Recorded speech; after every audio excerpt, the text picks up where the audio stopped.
Hello there. Once again, this is Anton from Anton and Will Bay, and thank you for stopping by the collection room. Today, I am going to unbox this Mortal Kombat Sheeva action figure. This is a Storm Collectables. I'm going to be straight up honest. I have never been a big fan of Mortal Kombat. I thought some of the games were cool, but this particular figure, I mean, I love forearmed figures, like figures with multiple limbs and stuff like that. Done right are just a joy to pose and everything like that. And something about this figure just was amazing to me. And so I went ahead and picked one up. She's a member of the Shakan race.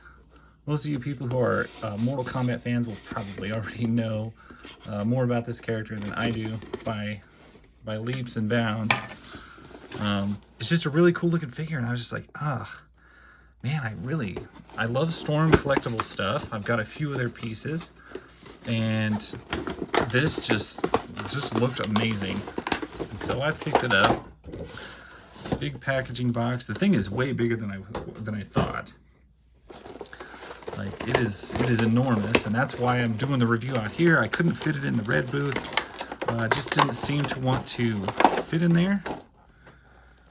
She's just a little too big for that. That paper there. Comes with a ton of hands. Ton of hands.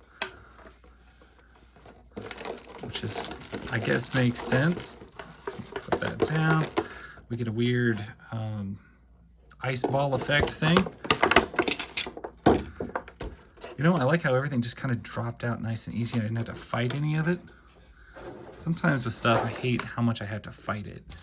And so here she is, and she is huge. Holy cow. I do think I'm gonna point my camera down just a little bit.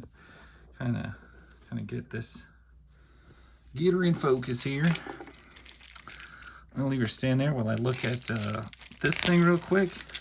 Trying to figure out what this is. I think this is the stand for the ice ball effect, or fireball effect, or whatever they call it. It looks much more like an ice ball than a fireball to me. I think that plugs in there. That plugs in. This seems fairly obvious.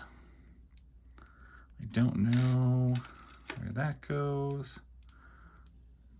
I guess they kind of stop at some point. I could just plug that in. That's awfully low for her fireball. Let's see. I guess more of these go together than I'm thinking. But man, they're hard to get in there. That goes. I wonder if there's some sort of system to these.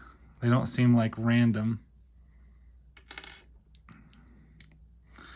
And even though I've tried, I probably have it slightly wrong. That looks about the right height to me. I'm gonna leave that like that. I don't really much care for accessories like that with the clear plastic stands. I hardly ever use them, I'll be honest, I don't. Same way with multiple heads. I usually put one head on that I really like, and then I don't mess with the others. Like, it will have one head will go on her, and that will be it. And I guess I could stick that head over there. You can just wait over there. And same with hands. I love that they give you a bunch of hands with figures, but honestly, if they just gave you the right hands on the original figure, I'll never change them. So I'm gonna put a handful of hands, just, you know, whatever hands on. I usually go with one open hand, like so, and then one punching hand is what I prefer. And on a forearm figure, I'd probably do some sort of combination of those. But they do give you a ton of hands, like tons of different hands, different hand gestures, I guess different things. It looks like none of them can hold anything, which I'm fine with, because I don't see this as a much of a weapon type wielding figure. She just is what she is. And now we'll take a look at her. The face sculpt, I'm kind of down with that. Looks pretty amazing, actually. We have a butterfly hinge on that arm. We have a butterfly hinge on that arm. A butterfly hinge on that. Butterfly hinge on that arm. It looks like we got upper bicep cuts on all arms, which is cool. And this one has a butterfly cut and a ball joint. Yep, butterfly cut or butterfly hinge and a ball joint on every shoulder. This one looks like it has an extra piece for coverage. Upper bicep swivels on everything. Double jointed elbows on every arm. Wrist rotation and a pivot, or no, it's a peg. So all these are pegged. Okay. I'm not sure what hands I'm going to go with what, but they are pretty substantial there. Beautifully done. And then this is all a soft, you can see it's a soft kind of enclosure around an interior frame.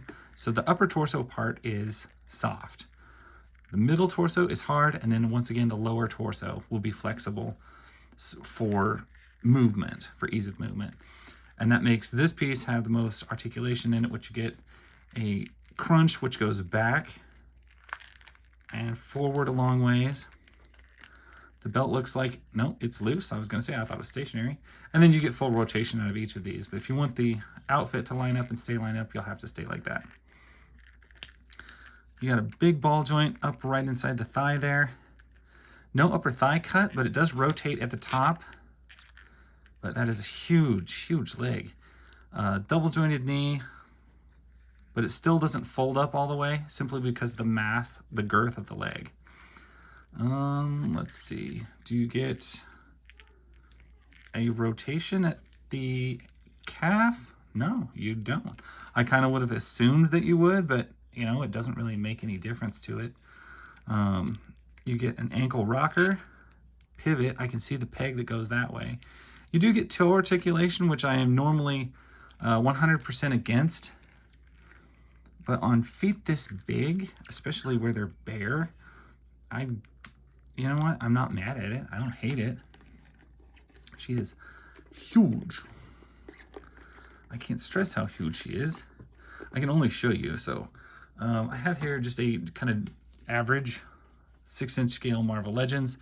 That is how she stacks up with a 6-inch scale Marvel Legends.